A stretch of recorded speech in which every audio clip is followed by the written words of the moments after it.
giờ xin nhé phải đèn nông đô nữa giờ lúc nào cô giờวันที่หนึ่งcủa bé lu cậu ý lính tu xong áp phá nâng của chi nè thì cô giờ lại nhá nó chơi bé trâu nữa giờ nó chơi bé trâu giờ lúc bé trâu thì tiêm không lu nữa chỉ mày lấy xe lại chợ tỏ lúc tao cá mà nó thế chỉ bé trâu cái tì chè xuân lại nó tả lúc nọ nữa giờ thì lúc nọ giờ tôi mù tỏ ít tục cứ đỡ nà siêu đỡ nhân đỡ tuần say vô chỉ này giờ giác của nè chỉ chè tôi một cổng cái thì su khỏ nè su khỏ cái chè tôi một cổng nữa giờ này chỉ chậu cùng tỏ thế chỉ trong tại sao chè tôi mà mạ mù này giờ nó nói chè tôi một cổng ít trong giờ cũng ít tục cứ tuần say vô chỉ nữa giờ nhất là siêu tao nè tôi một cổng nữa cổng nó nọ chè nhà nọ đi nọ hậu đi hậu thế này chỉ mua hỏi vô so đi nữa nhở nọ theo hậu tà lì thế này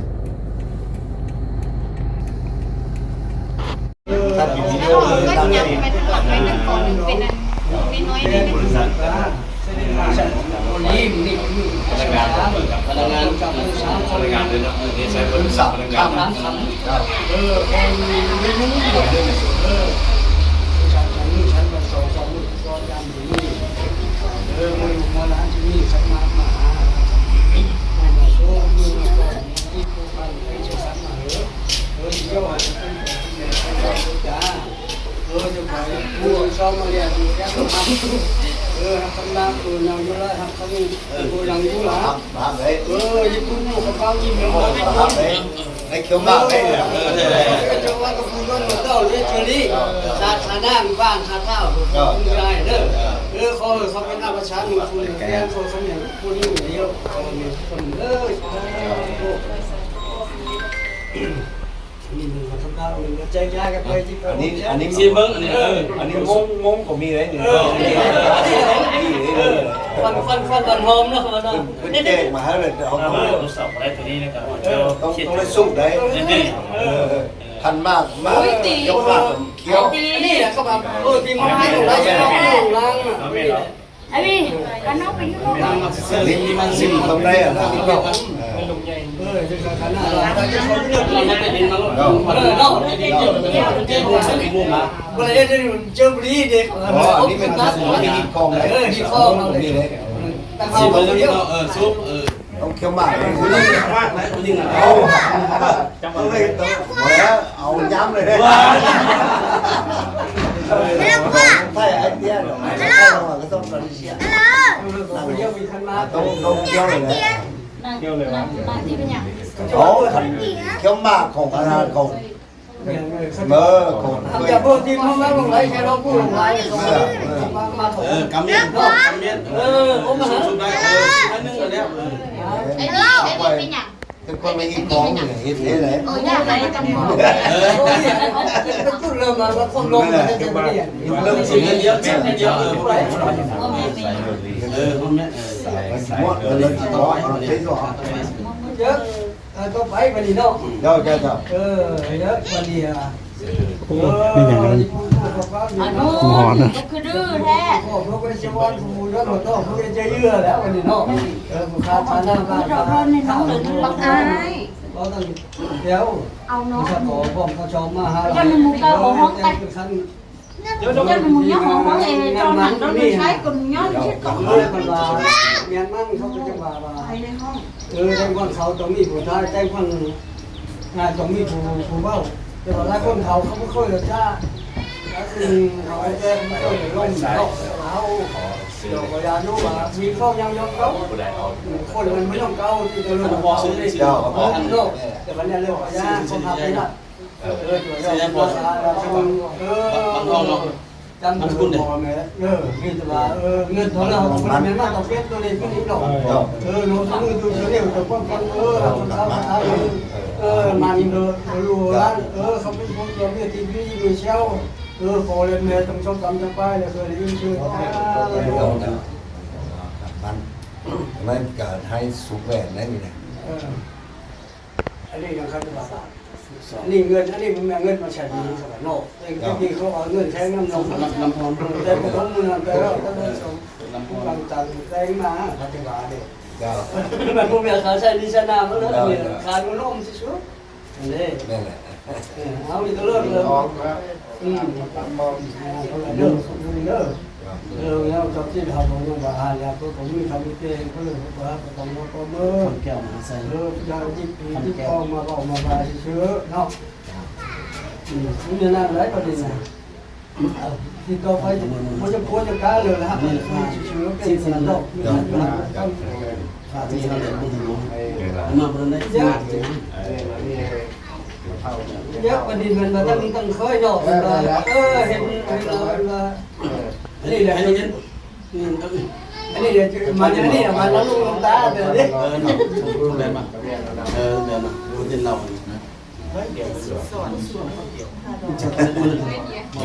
ถึงมันนั้น ตรงนี้เลยก็ได้น้ำเก่าน้ำเราสดแท้คงแท้แน่ละเฮ้ย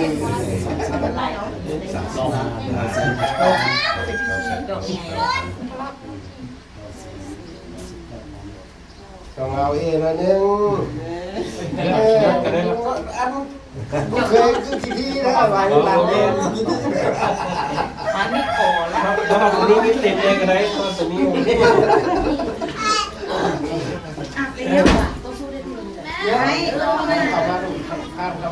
ทำไหมไอ้ละลอยเป็นคนทำ ตูนมันเป็นแรงวันแรงวันเนี่ยนะครับให้พ่อย าแล้วมันจะฟัง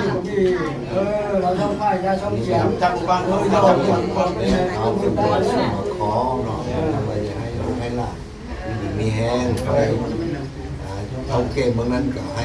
มันมีแห้งเนาะอันนี้เป็นสู่ขอมันใหม่ได้มีนะแก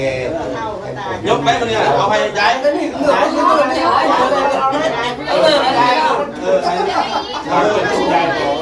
ให้ตู้มันเนี่ยแล้ว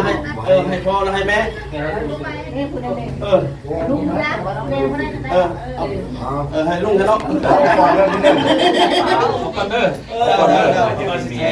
ต้องอะไรอันนี้ด้วยนี่จะล้มได้อันนั้นล้มจริงเลยนี่เอาได้เอากันซะเอาก่อนเอายิงเลยไม่ได้มันเสร็จแล้วพอแม่ไม่ได้หมดให้แม่รับก่อนติดใจแล้วเราเนาะ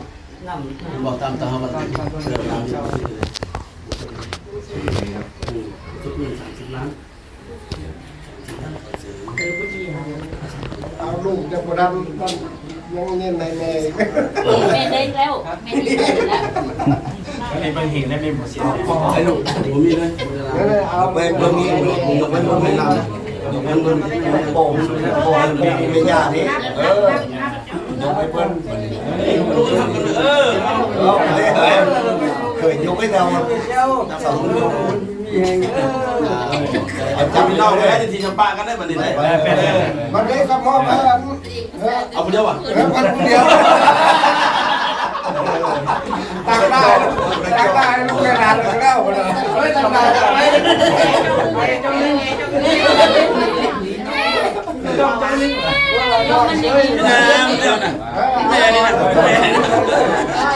ดียวกันเลยนี่นะปลาเนี่ยดีแล้วนี่เป็นนอกก็ได้ต้องบริไฟเดอร์ปลากันต้องประชุมได้มาชื่อกันดีเลยไหมกันนี่ไอ้ห้องแม่ยังมีแต่โซแม่ให้มันใส่เหล้าเด้อ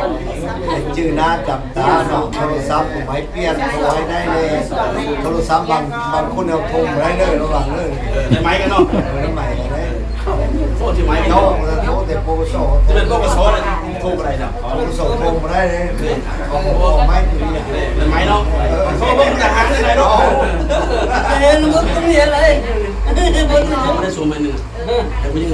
สร้างสูงนึงอ๋อไทยแม่แต่เมืองนี้เรียนกับไทยก่อนจะสวยก่อนเลี้ยเบื่อมาสิเลยเอามันนี่สูงสูงเลยสูงมันพี่ได้ ดอกซ่อนแล้วเราเอา ดีใจ ค ค รั รั บบ ให้ตรงกัน แม่ก็แม่ ให้ตรงกันเท่าจุดแก่เด้อส่งน้ำ น้อง คงมีศพไฟ น้องอันเนี้ยคือว่า ครับอันนี้เรามันจะเบา คนได้ขึ้นแล้วนี่เบอร์อะไรบุเขาจะได้ไม่ได้เนาะ ลงไปลงมาอยู่แล้ว เบอร์กองเลยเด้อ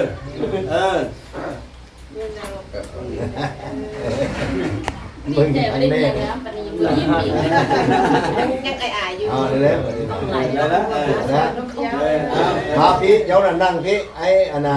ส่งนั่งพี่ดินั่งพี่นี่ไอ้เห็นไอ้ตาเนี่ยไอ้เห็นตาเนี่ยนั่งพี่ดิ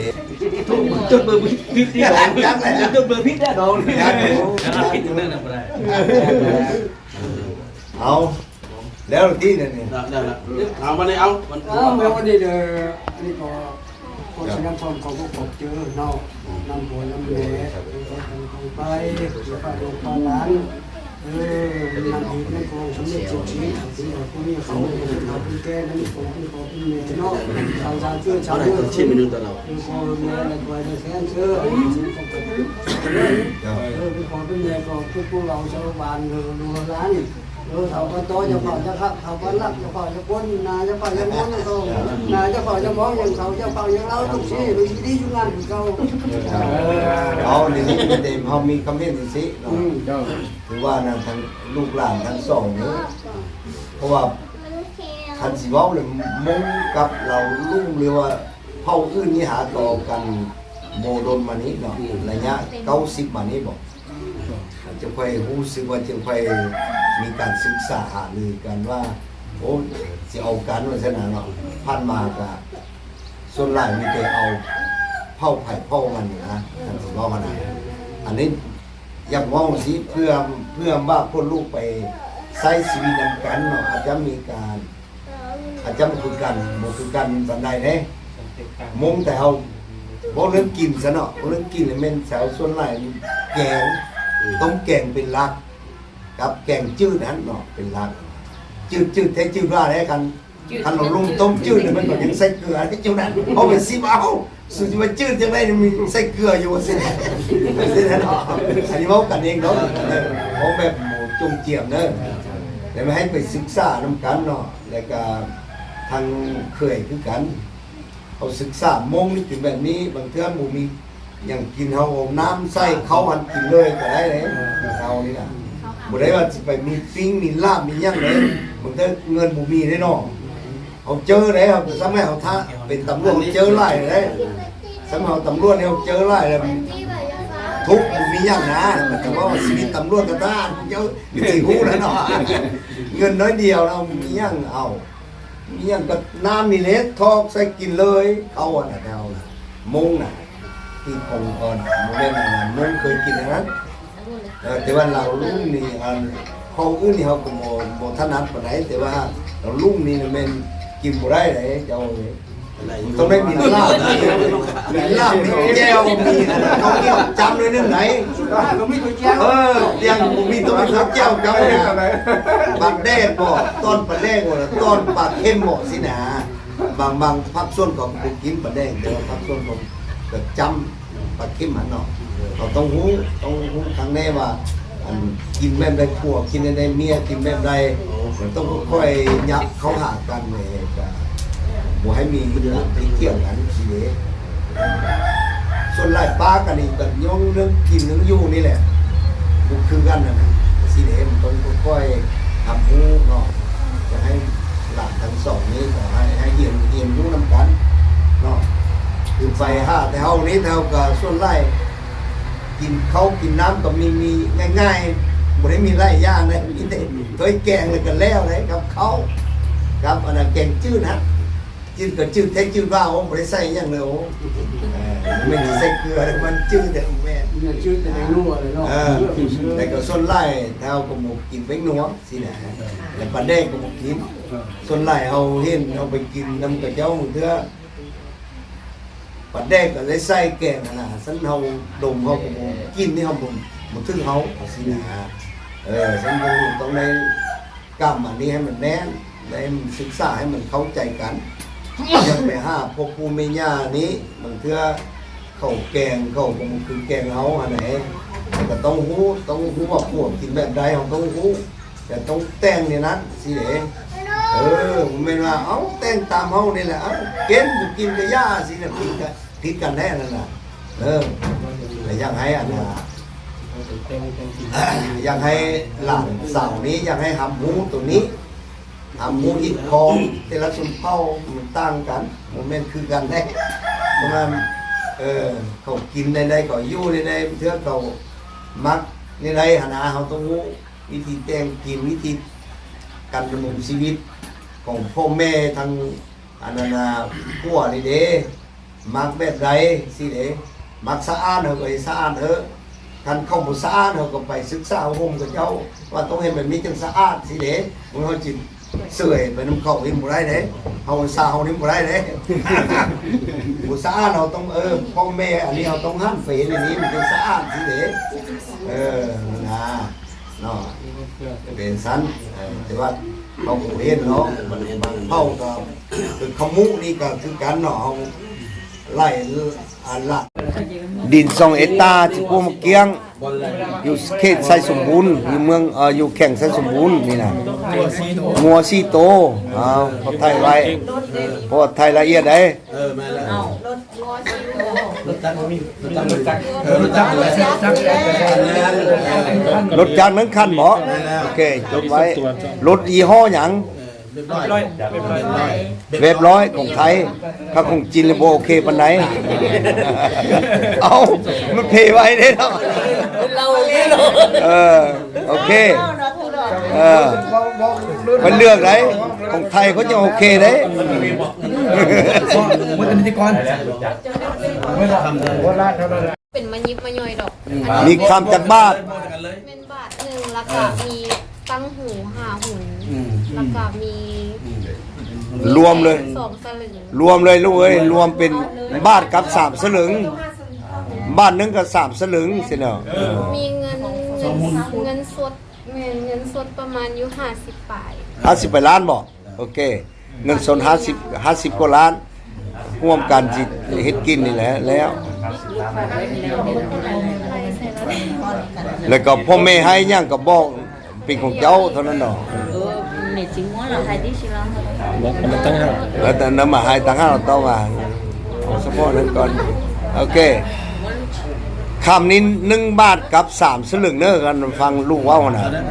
แล้วเงินสดนี่50 กว่าล้านเนาะโอเคแล้วเมื่อเท่านั้นเนาะเมื่อเท่านั้นมันนี่ไอ้ลุงอื่นๆเขาสิให้แล้วมันมือเฮ็ดดองเขาจึงจดรายละเอียดแล้วก็จะให้เจ้าอันนั้นน่ะตัง5มื้อนั้นจึงอ่านอีกเทื่อนึงมื้อนั้นน่ะอันนั้นเฉพาะลุงเองตัวนี้บ่เขาแก้ดูตาส่งแล้วส่งมาเนาะน้องอีกมาให้คำพระประสิทธิ์มาแนะนำการจะตั้งบ้านนักเสี่ยวเนาะได้มาจดประวัติก่อนจดประวัติเท้าเอกเท้าอย่างเท้าก่อนท้องเป็นนางรัศมีเนาะที่ขอขังเจ้าบ่าวเจ้าสาวน้อยนึงเนาะเราจะน้อยปฏิว่าเจ้าเฮามาจดมานั้นบ่ถามค่อยก่อนจะค่อยทักค่อยปักได้บอกว่ามาจดแล้ว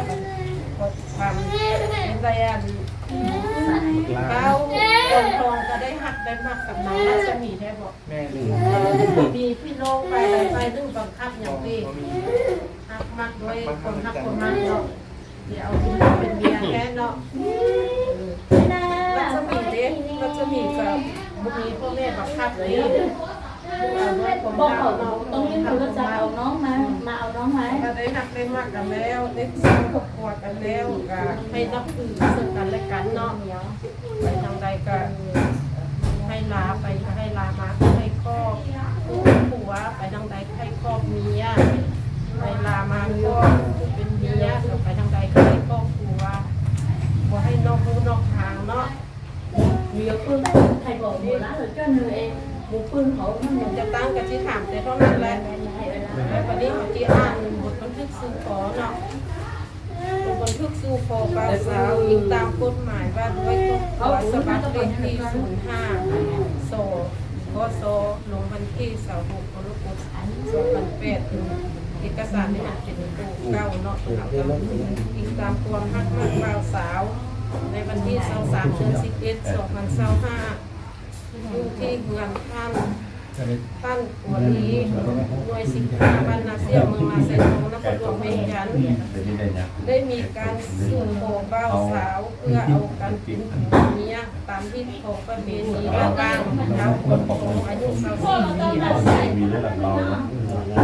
อาชีพพนักงานเอกชนเนาะได้นางลักษมีอายุ26ปีอาชีพพนักงานเอกชนฝ่ายชายประกอบมี1ท่านวังทองค่ะ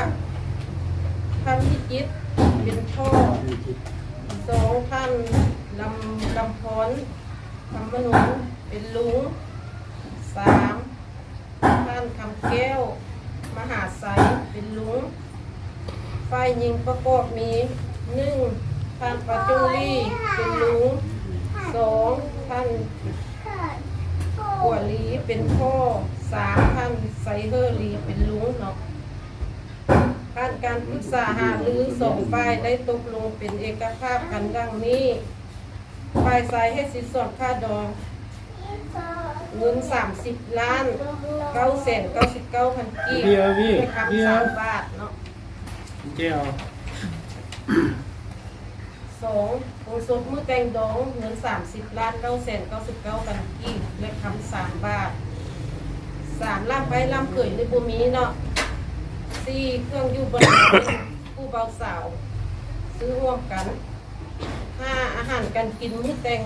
งานมอบให้เจ้าบ่าวและเจ้าสาว6ทรัพย์เดิมของเจ้าบ่าวมีดิน1 ตน 2 เฮกตาร์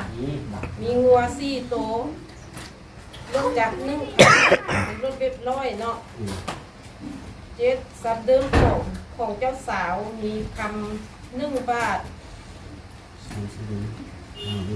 กับ2 สลึง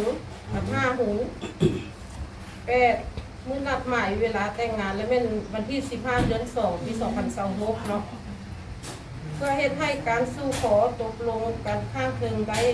รับการจัดตั้งปฏิบัติทั้ง2 ฝ่ายมีข้อผูกมัดกันดังนี้ถ้าหากมีฝ่ายใดฝ่ายหนึ่งบ่ปฏิบัติตามบทบันทึกที่ตกลงกันนี้แม่นต้องรับผิดชอบต่อกฎหมายว่าด้วยครอบครัวเกี่ยวกับการทดแทนค่าเสียหายเนื่องจากบ่ปฏิบัติตามกันมั่นหมายเนาะบทบันทึกฉบับนี้ได้อ่าน2 หน้า2 ฝ่ายได้เห็นดีถูกต้องครบถ้วนการปรึกษาหารือตกลงกันฉะนั้นจึงขอการลงรายเซ็นไว้เป็นหลักฐาน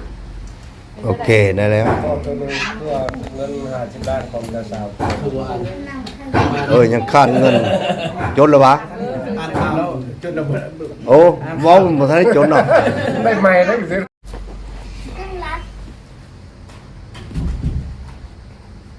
จำโพต้องมาก็จะเขียนสุดมันนี่ไงเนาะ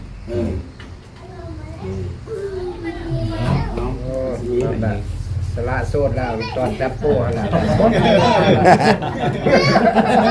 หมดเวลาแล้วเดือดโซด แม่เลย เด้อมันดีนะ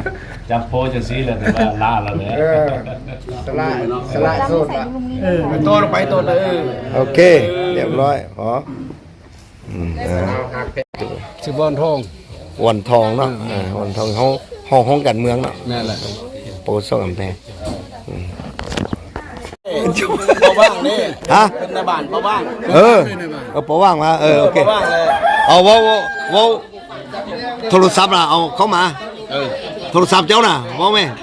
บ้านบ้านไหน เบอร์โทรศัพท์น่ะ 984 ชื่อหยัง ลำพร ลำพรเนี่ยเนาะ ตัว11 อยู่ในกงห้อย11วะ กงพันยาชีวิต กงพันยาย11 แมน อยู่เวียงค่ำหันเนาะโอเค หัวหน้าอุ้มพก หัวหน้าอุปโภคคันยากเขาสิไป